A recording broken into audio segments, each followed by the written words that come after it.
Something keeps playing with my light switch. So, as a kid, I sometimes heard the sound of someone playing with a light switch. The light would remain the same. It wasn't like everything went dark and came back. It was just the sound. I would lie in bed, and then two quick taps on the light switch would be heard. Then nothing. You might think since I was a kid, it was probably just my imagination. However, I remembered being worried enough to bring this up with my dad. He excused it with, "We have mice in the attic, nothing to worry about." However, the sounds continued well into my teens. I could have had headphones on, playing video games, listening to music, or whatever, and I would still hear that quick 1-2 tap on the light switch. It didn't occur frequently, but just enough time would pass between the sounds for me to forget about it and quickly be reminded of it. I didn't have any siblings, and my parents didn't find pranks very funny, so I didn't believe it could be anyone messing with me. Plus, if my parents, who could barely work a TV remote, figured out a way for me to hear that 1-2 tap sound through headphones, props to them. Moving on. When I was about 15, I started imagining all types of explanations. Maybe it was mice, like my dad said. Or maybe it was something with the electricity. Or after I started watching horror movies, demons messing with me. A month after my birthday, I bought a pair of knockoff AirPods. The sound quality was pretty good for such a cheap price. Either way, they came in this hard plastic case. I swore to God this thing would have been just as effective as a brick in a fight. I kept it at my desk so I could fiddle with it. As any kid around that age, I was super into video games. Mostly competitive first-person shooters. I mostly kept quiet, but when my parents weren't home, I would be screaming like a banshee, swearing, screaming insults, the entire ordeal. One day, I was home alone. My dad was working an afternoon shift, and my mom was out of town at some marketing conference. Quick side note for people who had never been around anyone who knew anything about marketing. All they did was sit around and complain about how this ad sucked and that other ad could be better. Back to the story. I was home alone, playing video games. I heard the 1-2 tap sound of the light switch, but didn't think much of it. I was used to it at this point. At a certain point in the game, I got angry and started swearing at my teammates for not going A with me. I ended up dying that round. This made me so angry that I picked up the knockoff AirPods case and threw it at the wall behind me. The case bounced off the wall, causing a lot more damage than I had anticipated. "Fuck," I said, then tilted my head back inside. When I tilted my head back down and looked at the golf ball-sized hole that was now in my wall, I saw a flicker of something blue. I didn't think anything of it. In retrospect, I really wished I had. I exited the game. I would have lost anyway. I went to inspect the damage further. "Dad is going to be so pissed," I whispered. I put my finger into the hole. Not sure why, but I think that was a pretty normal reaction when having damaged something. Anyway, as I put my finger into the hole, I could feel that the wall was pretty thick with a lot of space. I had long skeleton fingers, and I could easily put my entire finger in without being close to touching the other side. As I wiggled my finger around for a second, I felt hot air blowing in intervals on my finger. Then something warm and slimy wrapped all around it, like sticking your finger in a warm piece of raw chicken. I recoiled and threw myself back, landing on my ass. Panting and quick scurrying could be heard coming from the wall. "What the fuck, what the fuck, what the fuck?" I whispered in a panic. I grabbed my phone and ran down the stairs terrified. I picked up my phone, called my dad, and tried to explain the best I could what had happened. Needless to say, my dad left his work as he heard how scared I was. He then took one look at the wall, said that I was full of shit, and scolded me for putting a hole in the wall. That night, I pleaded with him that I could sleep on the couch in the living room because I was too terrified to sleep in my room. My dad was still pissed about the wall, and the couch had become his new bed when my mom was away. He was not ready to give that up. My dad took my PC's power cable and forced me to go to bed early that day. I could see the hole in the wall from my bed, and I was mortified.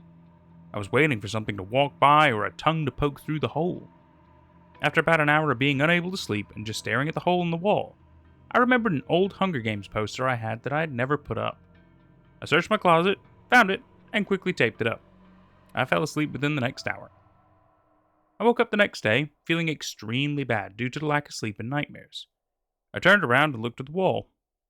Something had poked through the fucking poster. There was a hole in my fucking poster. It was watching me. I was wide awake in a second and rushed out of my room and down the stairs, adrenaline pumping through my veins. I tried to tell my dad again. He didn't believe me again. When I tried showing him the poster, all he said was, "Why would you ruin a poster of Jennifer Lawrence? I thought all teenage boys liked pretty women." Then went back to ignoring my pleas for help. At this point, I knew my dad would not help me, and my mother was gone for another week. I tried to come up with some sort of plan to get my dad to believe me. I can already hear some of you saying, "Film it," and I would have if I could. I dropped my phone a couple of weeks before this, and it had cracked the lens of the camera, making it unusable. I'm sure you all could have devised a better plan than I did. I planned to get a hammer from the garage and simply wait. I was going to wait for the 1-2 tap sound to throw the hammer as hard as I could at the wall, hopefully hitting something. Anytime I was in my room, I made sure I had the hammer close by. I slept with it and had it in my lap or my hands at all times. I let my now ruined poster remain on the wall. Each day as I tried to sleep, I stared at the hole in the wall, scared as ever. And each night I saw that blue flicker. After 3 days, my dad gave me back my PC's power cable. I started playing video games immediately, wanting to distract myself. I had the hammer in my lap, and then I heard it. The 1-2 tap of the light switch. I grabbed the hammer, swung myself around, and threw it as hard as I possibly could at the wall. I could never, in a million years, have replicated that throw. The hammer spun in the air, and the head of the hammer hit the wall perfectly, crashing through it. I'm going to describe the following events as clearly as I can. Whatever was behind the wall screamed. The scream was hard to describe. It sounded like a prehistoric beast with a throat infection. It started clawing at the walls, and limbs soon after came crashing out of the wall. I froze in shock. This thing came crashing out of the wall. It was tall and pale, with limbs reaching down to its inverted knees. Its ribcage was easily visible, and it was unnaturally thin. Its face had rat-like features, with small blue eyes and an elongated jaw. My dad, hearing this bombardment of sound, came running up the stairs and threw my door open. The apple didn't fall far from the tree. He also froze in shock. The thing from the walls pounced at my dad, sending him crashing down to the floor. It wasn't attacking. It was trying to flee. I could hear it stumbling, almost falling down the stairs, trying to get out. At this point, I unfroze. I jumped over my dad, who was lying on the floor on the brink of passing out, and ran after the creature. It had busted the front door wide open. I managed to get a glimpse of it as it was galloping away from the house, at a certain point looking over its shoulder. We moved not soon after that. My mom didn't give much of an explanation. She tried to scold me for the destruction of an entire wall. My dad actually stood up for me and told her that it had collapsed on its own. Me and my dad never talked about it. I think he feels ashamed that he didn't believe me, and I don't think I could have a conversation with him that would make sense of the situation. Since then, both me and my dad would only move into places with paper-thin walls. A bit of a weird requirement, but I think you understand after reading this. I have no idea what happened to the thing in the wall, how long it had lived there, how long it had watched me, what it wanted. There was nothing on the news, and I scoured the internet trying to find anyone with a similar experience. But I found nothing. I hope whatever it is, that it leaves me alone. Leaves everyone alone. Or at least, doesn't make itself known again. Am I ready? I think so. And that was Something Keeps Playing With My Light Switch by BennenBennenBennen. Man, that name, I always love repetition or alliteration of certain things. It just makes me feel so good. It's just nice, right? But I do have to say that your name has made me, it's reminded me of a biscuit. I remember there was an advert for it when I was a kid, and they probably still do the same theme tune as well, like little jingle, but it was called BN, right? And so the tune was always BN, BN, do do do do do. BN, BN, BN. It was great. They always had a cute little jingle for their adverts. It just, reminded me of that because of this. BennenBennenBennen, that's funny. Anyway, let's go ahead and talk about the story. Yet another short story. Never really a bad thing though, right? Never really a bad thing because it's got a good amount of intrigue to it, and yet again, it's a problem that could happen in real life. Obviously, with levels of, like unbelievable stuff like a humanoid rat boy thing, right? Like if it was just a skinny human, whatever, right? Like, oh, malnourished and stuff like that. Kind of makes sense that he's just squatting in the walls and things, right? There's a level of logic that you could apply there that would work in the real world. But obviously because he's, got bizarre mutated features, that's obviously the part where it becomes a little bit more supernatural, which isn't a bad thing. I like the fact that the story is steeped in a level of real world thought and logic, and it's a thing. It draws on a fear that I think a lot of people would have about maybe not always being home alone and having an issue, but even when you're not home alone but still having an issue in your own house, right? Where the point of a home is that you're meant to feel safe, right? It's your space and you're safe there. It's got all the comforts you like, how essentially everything works in it. You probably don't know all the specific details of, say, plumbing and how the electrics work and all that crap, but you understand the essentials that let you survive in your house comfortably. And it's always weird because naturally it reminds me of the fact that houses, apartments as well, any kind of a structure really can make noises, right? Which a lot of people might be like, oh, that's kind of weird. Yeah, but that's just what they do, right? I mean, like knocking, sometimes it's usually water pipes, for example. Or the fact that sometimes certain devices will produce a buzzing sound. Or if you have exposed electrics, is an even better example. It can cause this, it can produce a bit of a field, and it can produce these feelings of paranoia and sometimes nausea, not usually nausea. It's more paranoia. It makes you feel like you're not alone, like you're being watched, right? But it's just because the electrical interference going on. And that's usually why basements tend to be a lot creepier, because there's usually a lot of things down there that run on electrics, and in some cases they've been there a while. They get a little bit more exposed to the world. They don't always have the best shielding and stuff, and that's why those things happen. It's pretty common, So a lot of things are easily explained.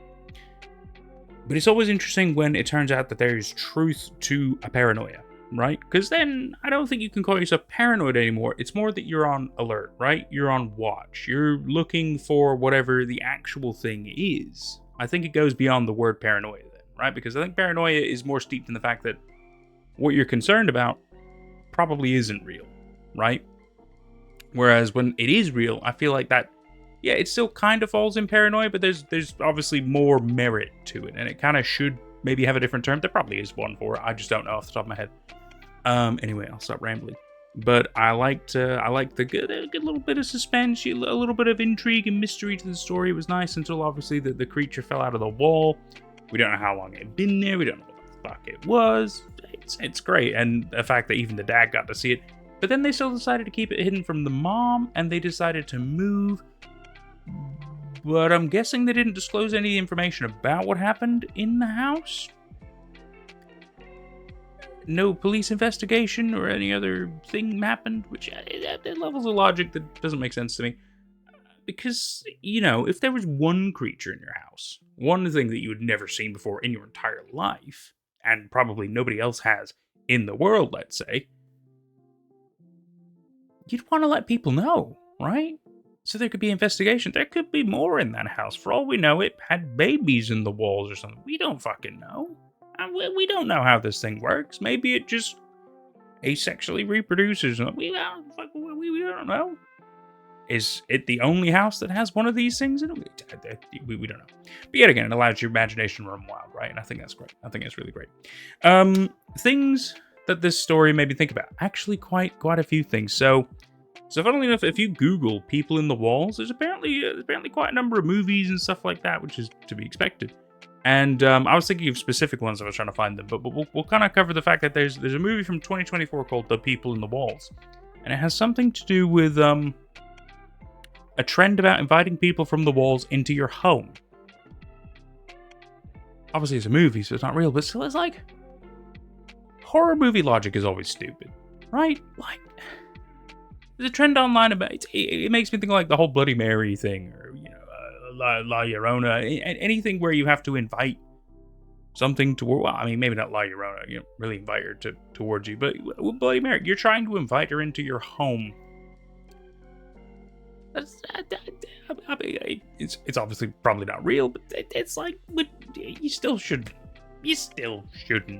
right? Just it's like a Ouija board. Don't do it in your own home. Do it in somebody else's house, right? Let it be their problem.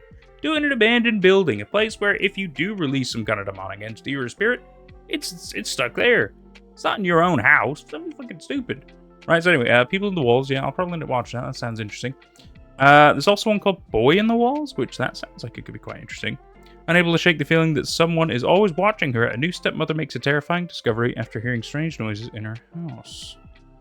Sounds pretty good. I don't recognize any of the actors in it, though, but that's not going to stop me from watching something from 2023. Cool. Might check that out. Let's see. It also reminded me of a scene, I think, and you're welcome to correct me, I think it was in one of the Conjuring movies. But they found, I think, if I remember correctly, Lorraine was in a wall at one point, and she found, like, evidence of, like, I think one of the kids or something like that was playing in the walls. I don't fully remember. I'm struggling to find the scene, even online or an image or anything, which is really weird, but I could have sworn it was her. I could have sworn it was a Conjuring movie. I could totally be wrong. But that's what I thought. I could very well be wrong.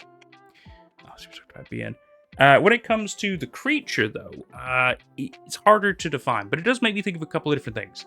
Number one off the top of my head is the Skaven out of Warhammer universe. I mean, because they're rat boys, and they come in a variety of shapes, sizes, and deformities.